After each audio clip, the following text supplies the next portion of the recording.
Oke, selanjutnya kita akan bahas tentang paraksial mesoderm atau mesoderm paraksial yang terbagi menjadi dua, yakni di bagian kepala dan ada yang di bagian tubuh atau biasa kita sebut dengan somit. Untuk yang di bagian kepala, nantinya dia akan membentuk tengkorak, kemudian dia juga akan membentuk beberapa otot yang ada di kepala. Sedangkan yang berada di tubuh atau somit, itu nantinya akan dibagi menjadi beberapa bagian.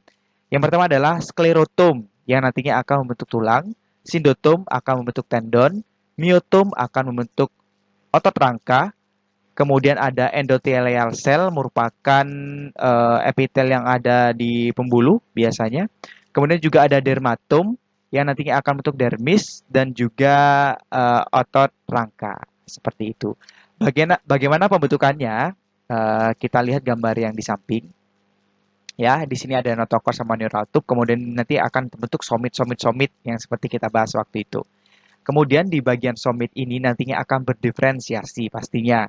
Yang mana bagian epitelnya ini nantinya akan membentuk namanya dermomyotom. Yang mana dermomyotom ini nanti akan membentuk dermatom sama myotom. Kemudian bagian sini nantinya akan berkembang menjadi myotom. Kemudian yang bagian ini nantinya akan lepas. Nah, jadi awalnya kan ada epitelnya. Kemudian di bagian sini ini akan membentuk sebuah mesenkim namanya. Mesenkimnya akan lepas. Nah, yang lepas-lepas ini nantinya akan menjadi sklerotom. Jadi ada dermomyotom, myotom sama sklerotom. Kemudian berkembang lagi dermomyotom nantinya akan berubah menjadi dermatom. Dia akan membentuk dermis, bagian kulit ya, yang lapisan dermis. Kemudian myotom juga akan berkembang lagi. Nantinya dia akan membentuk otot ya. Otot yang ada di bagian otot yang berada di bagian punggung atau disebut dengan epaxial muscles.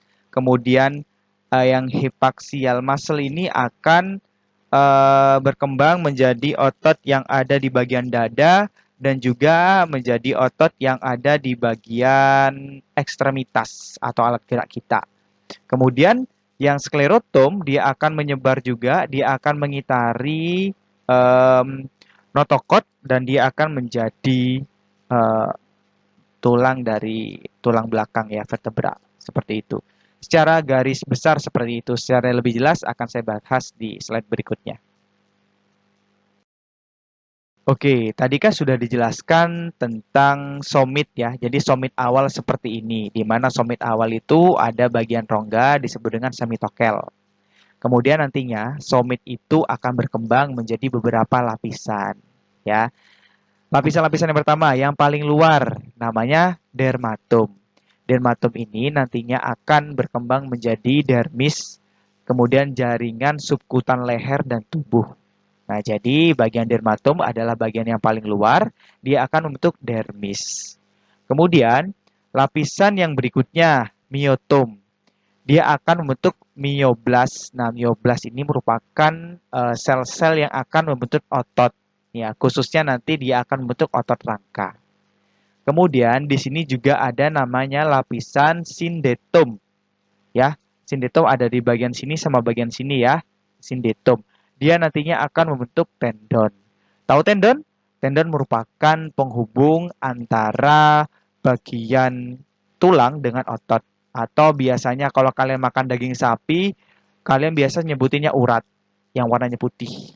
Ya, kalau dimakan alot itu namanya urat ya, itu tendon. Gitu, sindeton. Kemudian di bagian sini ya, bagian sini yang tadi saya sebutkan dia akan berubah menjadi mesenkim, kemudian dia akan menyebar kemana-mana. Bagian sklerotom nantinya akan menjadi mesenkim yang akan membentuk tulang dan beberapa juga akan membentuk jaringan ikat. Seperti itu ya. Kemudian di sini mungkin tidak digambarkan tentang endothel cell karena dia tidak terlihat ya. Karena mungkin dia adalah mesenkim yang nantinya akan tersebar dan membentuk endothel. Seperti itu.